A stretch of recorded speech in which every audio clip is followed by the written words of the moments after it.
ನಮಸ್ಕಾರ, ಆದಾಬ್, ಜೈ ಭೀಮ್. ನಾನು ನಿಮ್ಮ ಭಾಗ್ಯನಾರಾಯಣ ಬುಗವರಪು. ನೀವು ನೋಡ್ತಾ ಇದ್ದೀರಿ ಸುದ್ದಿ ಸರ್ಕಲ್. G7 ರಾಷ್ಟ್ರಗಳು, ಅಮೆರಿಕ ಸಹ ಇರುವಂತಹ ವಿಕಸಿತ G7 7 ರಾಷ್ಟ್ರಗಳು ಈಗ ಅಮೆರಿಕವನ್ನ ಪಕ್ಕಕ್ಕೆ ತಳ್ಳಿದವೆ. ಅವು ಸ್ಪಷ್ಟವಾಗಿ ಹೇಳಿದವೆ, ಇರಾನ್ ಜೊತೆ ನಿಮ್ಮ ಯುದ್ಧ ಏನಿದೆ ಅದಕ್ಕೂ ನಮಗೂ ಯಾವ ಸಂಬಂಧನೂ ಇಲ್ಲ. ನಾವು ಯಾವುದೇ ರೀತಿಯಿಂದ ಸಹ ನಿಮಗೆ ಸಹಕರಿಸೋದಿಲ್ಲ. ನಮ್ಮ ಯಾವ ಏರ್ ಸ್ಟ್ರಿಪ್ಪು, ಏರ್ ಬೇಸು, ಸೇನಾ ನೆಲೆ ಯಾವುದನ್ನು ಸಹ ಇರಾನ್ ವಿರುದ್ಧ ಬಳಸೋದಕ್ಕೆ ನಾವು ಅನುಮತಿ ಕೊಡೋದಿಲ್ಲ, ಒಪ್ಪಿಕೊಳ್ಳೋದಿಲ್ಲ ಅಂತ ಟ್ರಂಪ್ಗೆ ಅಮೆರಿಕಾಗೆ ಕೈ ಎತ್ತಿದ್ದಾರೆ. ಆ ಮೂಲಕ G7 ರಾಷ್ಟ್ರಗಳು ಅಮೆರಿಕಾಗೆ ನೀವಾಯ್ತು, ನಿಮ್ಮ ಯುದ್ಧ ಆಯ್ತು, ನಮಗೂ ಅದಕ್ಕೂ ಸಂಬಂಧ ಇಲ್ಲ ಅಂತ ಸ್ಪಷ್ಟಪಡಿಸಿದಂಗಾಯ್ತು.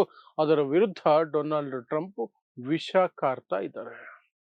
ಯಾವ ದೇಶದ ವಿರುದ್ಧ ಏನೇನು ವಿಷ ಕಾರಿದ್ದಾರೆ?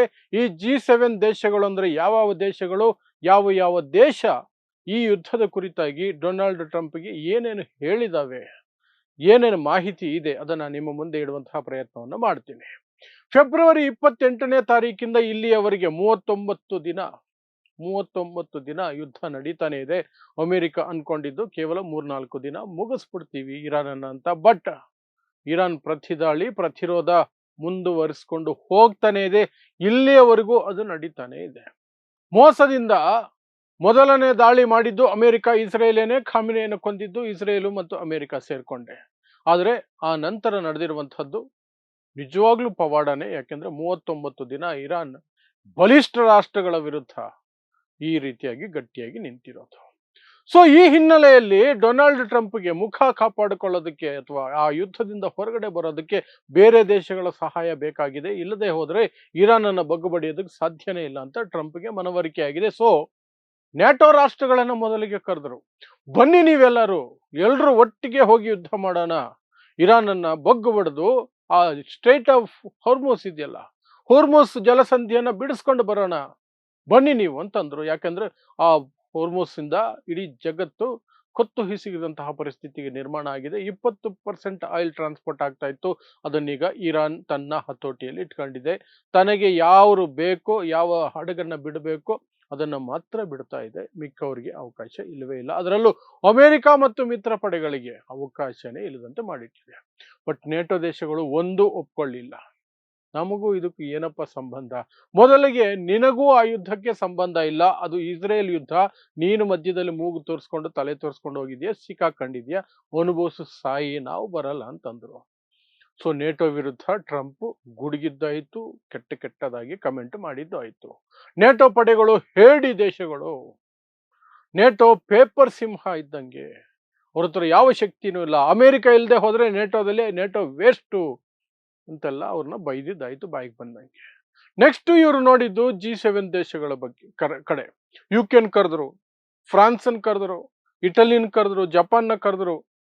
ಯಾರು ಒಪ್ಲಿಲ್ಲ. ಇದು ನಮ್ಮ ಯುದ್ಧ ಅಲ್ವೇ ಅಲ್ಲ, ನಮಗೂ ಇದಕ್ಕೆ ಸಂಬಂಧ ಇಲ್ಲ ಅಂತ. ಅದನ್ನೀಗ ಅಧಿಕೃತವಾಗಿ ಈಗ ಎಕ್ಸ್ಪ್ರೆಸ್ ಮಾಡಿದ್ದಾರೆ G7 ದೇಶಗಳು. ಯಾವುದಿದು G7 ದೇಶ? ವಿಕಸಿತ, ಅತ್ಯಂತ ಡೆವಲಪ್ ಆಗಿರುವಂತಹ, ಅತ್ಯಂತ ಅಭಿವೃದ್ಧಿ ಹೊಂದಿರುವಂತಹ 7 ದೇಶಗಳು ಸೇರ್ಕೊಂಡು ಒಂದು ಗುಂಪು ಮಾಡ್ಕೊಂಡಿದ್ದಾವೆ. ಅದನ್ನ ಅವು G7 ಅಂತ ಕರ್ಕೊಂಡಿದ್ದಾರೆ. ಯಾವ್ಯಾವ್ದದು? Canada, France, Germany, Italy, Japan, UK ಮತ್ತು ಸ್ವತಃ ಅಮೆರಿಕ. ಅದರಲ್ಲಿ ಅಮೆರಿಕ ಈಗ ಈ ಕಡೆ ಇದೆ. ಇನ್ನು ಮಿಕ್ಕ 6 ರಾಷ್ಟ್ರಗಳೇ ಹೇಳಿರುವಂತಹ ಮಾತಿದು, ನಾವು ನಿಮಗೆ ಬರಲ್ಲ. ನಮ್ಮ ಸೇನಾ ನೆಲೆ, ವಾಯುನೆಲೆ ಎಲ್ಲೇ ಇರಲಿ ಜಗತ್ತಲ್ಲಿ, ಅದನ್ನ ಇರಾನ್ ವಿರುದ್ಧ ಬಳಸೋದಕ್ಕೆ ನಾವು ಬಿಡೋದಿಲ್ಲ. ನೀವು ಬೇಕಾದ್ರೆ ಇರಾನ್ ಜೊತೆ ಮಾತುಕತೆ ಆದ್ರೂ ಮಾಡ್ಕೊಳ್ಳಿ, ಯುದ್ಧ ಆದ್ರೂ ಮಾಡ್ಕೊಳ್ಳಿ, ನಮಗೆ ಅದಕ್ಕೆ ಸಂಬಂಧ ಇಲ್ಲ ಅಂತ ಸ್ಪಷ್ಟವಾಗಿ ಹೇಳ್ಬಿಟ್ಟಿದ್ದಾರೆ. ಸೊ ಈಗ ನ್ಯಾಟೋ ದೇಶಗಳ ಮೇಲೆ ಗುಡುಗಿದಂಗೆ ಈ ದೇಶಗಳ ಮೇಲೆಯೂ ಸಹ ಈಗ ಟ್ರಂಪ್ ಗುಡುಗಾಟ, ಬೈದಾಟ. ಜರ್ಮನಿಯ ವಿರುದ್ಧ ಹೇಳಿರೋ ಸ್ಟೇಟ್ಮೆಂಟ್ ಏನು ಡೊನಾಲ್ಡ್ ಟ್ರಂಪ್? ಜರ್ಮನಿಗೆ ನಾನು ಹೇಳಿದೆ, ಬನ್ನಿ ನಿಮ್ಮ ಸೈನ್ಯ ತಗೊಂಡು ಹೊರ್ಮುಸ್ ಸ್ಟ್ರೈಟ್ನ ಬಿಡಿಸ್ಕೊಂಡು ಬರೋಣ ಅಂದ್ರೆ ಅವರು ಬರಲೇ ಇಲ್ಲ. ನನಗೆ ಸಹಕರಿಸಲಿಲ್ಲ. ಅವರು ನಮಗೆ ಸಹಕಾರನೇ ಕೊಡ್ಲಿಲ್ಲ. ಅವರು ನಾವೆಲ್ರಿಗೂ ಸಹಕಾರ ಕೊಡ್ತೀವಿ, ಅವ್ರು ನಮಗೆ ಸಹಕಾರ ಕೊಡ್ಲಿಲ್ಲ ಜರ್ಮನಿ ಅವರು. ಒಳ್ಳೇದಾಯ್ತು, ನಾನು ಇರಾನ್ ಹೇಗೆ ಅಟ್ಯಾಕ್ ಮಾಡ್ತೀನಿ ಅಂತ ಪ್ಲಾನ್ ಎಲ್ಲ ಜರ್ಮನಿಗೆ ಹೇಳಲಿಲ್ಲ. ಹೇಳಿದ್ರೆ ಜರ್ಮನಿ ಅವರು ಇರಾನ್ಗೆ ಹೇಳ್ಬಿಟ್ಟಿರೋರು. ಅಂಥವ್ರು ಜರ್ಮನಿ ಅವರಂತ ಅವ್ರ ವಿರುದ್ಧ ಒಂದಷ್ಟು ಟೀಕಾ ಪ್ರಹಾರ ಟ್ರಂಪ್ ಮಾಡಿತಾ ಇದ್ರು.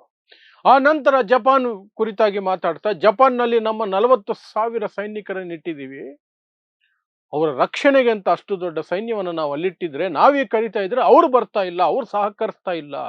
ಇದಂತಹ ಅನ್ಯಾಯ ಅಂತ ಜಪಾನ್ ವಿರುದ್ಧ ಗುಡುಗು. ಇನ್ನು ಈ G7 ಅಲ್ಲಿ ಇಲ್ಲದೆ ಹೋದ್ರೂ ಸಹ ಅಮೆರಿಕದ ಅತಿ ದೊಡ್ಡ ಮಿತ್ರ ರಾಷ್ಟ್ರ ಸೌತ್ ಕೊರಿಯಾ, ದಕ್ಷಿಣ ಕೊರಿಯಾ, ಅದರ ವಿರುದ್ಧ ಸಹ ಗುಡುಗು. ದಕ್ಷಿಣ ಕೊರಿಯಾವನ್ನು ರಕ್ಷಣೆ ಮಾಡೋದಕ್ಕೆ ನಾವೆಲ್ಲ ಏನೆಲ್ಲ ರಿಸ್ಕ್ ತಗೊಂಡಿದ್ದೀವಿ ನಾರ್ತ್ ಕೊರಿಯಾ ವಿರುದ್ಧ, ಏನೆಲ್ಲ ಮಾಡ್ತೀವಿ ದಕ್ಷಿಣ ಕೊರಿಯಾ ಪರವಾಗಿ. ಆದ್ರೆ ಇವತ್ತು ಸೌತ್ ಕೊರಿಯಾ ನಮಗೆ ಸಾಥ್ ಕೊಡ್ತಾ ಇಲ್ಲ, ಯುದ್ಧಕ್ಕೆ ಬನ್ನಿ ಅಂದ್ರೆ ಬರ್ತಿಲ್ಲ. ಹೀಗೆ ಪ್ರತಿ ದೇಶವನ್ನು ಸಹ ಟೀಕಿಸಿ ಡೊನಾಲ್ಡ್ ಟ್ರಂಪ್ ಇಡ್ತಾ ಇದ್ದಾರೆ. ಬಟ್ ಆ ಎಲ್ಲ ದೇಶಗಳು ಹೇಳ್ತಿರೋ ಒಂದೇ ಮಾತು, ನೀನು ಎಷ್ಟಾದ್ರೂ ಗೊಣಗು, ನೀನು ಎಷ್ಟಾದ್ರೂ ಬೈ, ನಾವು ಬರಲ್ಲ, ನೀನು ತಿಕ್ಲ ಹೋಗಿ ಸಿಗಾಕೊಂಡಿದ್ಯಾ ಅನ್ನೋ ರೀತಿ ಅವ್ರು ಸೈಲೆಂಟ್ ಆಗ್ಬಿಟ್ಟಿದ್ದಾರೆ. ಅವ್ರದ್ದು ಒಂದೇ ಮಾತು, ಇದಕ್ಕೂ ನಮ್ಗೇನಪ್ಪ ಸಂಬಂಧ, ನಮ್ಗೆ ಇಲ್ವೇ ಇಲ್ಲ, ನಾವು ಬರೋದಿಲ್ಲ. ಸೊ ಆ ಮೂಲಕ G7 ರಾಷ್ಟ್ರಗಳು ಈಗ ಅಮೆರಿಕಾಗೆ ಕೈ ಎತ್ತಿದ್ದಾವೆ, ಡೊನಾಲ್ಡ್ ಟ್ರಂಪ್ಗೆ ಕೈ ಎತ್ತಿದ್ದಾವೆ. ಇನ್ನೇನಿದ್ರು ಡೊನಾಲ್ಡ್ ಟ್ರಂಪ್ ಆಯ್ತು, ನೆತನ್ಯಾಹು ಆಯ್ತು, ಮತ್ತೆ ಇರಾನ್ ಆಯ್ತು, ಅವರೇ ಒಡೆದಾಡಿ ಸಾಯ್ಬೇಕು ಅಥವಾ ಬದುಕಬೇಕು. ಇದರ ನಡುವೆ ಅರಬ್ ರಾಷ್ಟ್ರಗಳು ಅಮೆರಿಕದ ಗುಲಾಮಗಿರಿ ಮಾಡಿದ್ದಕ್ಕೆ ಬೆಲೆ ತೆರ್ತಾ ಇದ್ದಾವೆ. ಇರಾನ್ ಅಲ್ಲಿರುವಂತಹ ಸೇನಾ ನೆಲೆಗಳೇನಿದಾವೆ ಅಮೆರಿಕದು, ಅವುಗಳ ಮೇಲೆ ದಾಳಿ ನಡೆಸ್ತಾ ಇದೆ. ಇಸ್ರೇಲ್ನಂತೂ ಚಿಂದಿ ಚಿತ್ರಾನ್ನ ಮಾಡ್ತಾ ಇದೆ. ಬಟ್ ಈಗ ಇರುವಂತಹ ದೊಡ್ಡ ಪ್ರಶ್ನೆ ಅಂದ್ರೆ,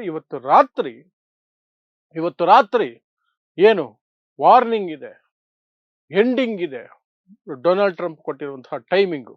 ಆ ನಂತರ ಏನಾಗುತ್ತೆ, ಇರಾನ್ನ ಸಿವಿಲೈಸೇಷನ್ ಅನ್ನೇ ನಾಶ ಮಾಡ್ಬಿಡ್ತೀನಿ, ಅವರ ಇಡೀ ಇದನ್ನೇ ಮುಗಿಸ್ಬಿಡ್ತೀನಿ. ಅವರು ಒಂದು ಬ್ರಿಡ್ಜ್ ಇರಲ್ಲ, ಒಂದು ಪವರ್ ಗ್ರಿಡ್ ಇರಲ್ಲ, ಒಂದು ಪವರ್ ಪ್ಲಾಂಟ್ ಇರಲ್ಲ, ಎಲ್ಲವನ್ನು ಮುಗಿಸ್ಬಿಡ್ತೀನಿ, ಏನಾದರೂ ಆಗ್ಬಿಡ್ಲಿ ಅಂತ ಟ್ರಂಪ್ ಹೇಳಿದಾರಲ್ಲ, ಅದು ನಿಜವಾಗ್ಲೂ ಅಂತಹದೊಂದು ತಿಕ್ಕಲತನದ ದಾಳಿಗೆ ಆ ದೇಶ ಕೊಟ್ರೆ, ಅನಂತರ ಇರಾನ್ ಏನ್ ರೆಸ್ಪಾಂಡ್ ಮಾಡುತ್ತೆ ಅನ್ನೋದು ಬೇರೆ ವಿಚಾರ. ಬಟ್ ಇರಾನ್ಗೆ ಬಹಳ ದೊಡ್ಡ ನಷ್ಟ ಆಗುತ್ತೆ. ಹ್ಯೂಮನ್ ಲಾಸ್, ಮಾನವ ನಷ್ಟ, ಮನುಷ್ಯರು ಲಕ್ಷಗಟ್ಟಲೆ ಸಾಯ್ತಾರೆ ಇರಾನಲ್ಲಿ. ಅದೊಂದು ಮಾತ್ರ ಆತಂಕ ಈಗ ಎಲ್ಲರ ತಲೆಯಲ್ಲೂ ಇದೆ. ಬಟ್ ಇದರ ನಡುವೆ G7 ರಾಷ್ಟ್ರಗಳು ಮಾತ್ರ ಅಮೆರಿಕ ತಿಕ್ಕಲುತನಕ್ಕೆ ನಾವು ಜೊತೆಗೆ ಬರಲ್ಲ ಅಂತ ಸ್ಪಷ್ಟವಾಗಿ ಹೇಳ್ಬಿಟ್ಟಿದೆ ಅಷ್ಟೇ. ಸೊ ಇದಿಷ್ಟು G7 ಇಂದ ಬರ್ತಿರುವಂತಹ ಸುದ್ದಿಗಳು. ಇಂತಹದೇ ವಿಶೇಷ ಸುದ್ದಿಗಳಿಗಾಗಿ ನೋಡ್ತಾ ಇರಿ ಸುದ್ದಿ ಸರ್ಕಲ್. ನಾನು ನಿಮ್ಮ ಭಾಗ್ಯನಾರಾಯಣ ಬೊಗವರಪೋ.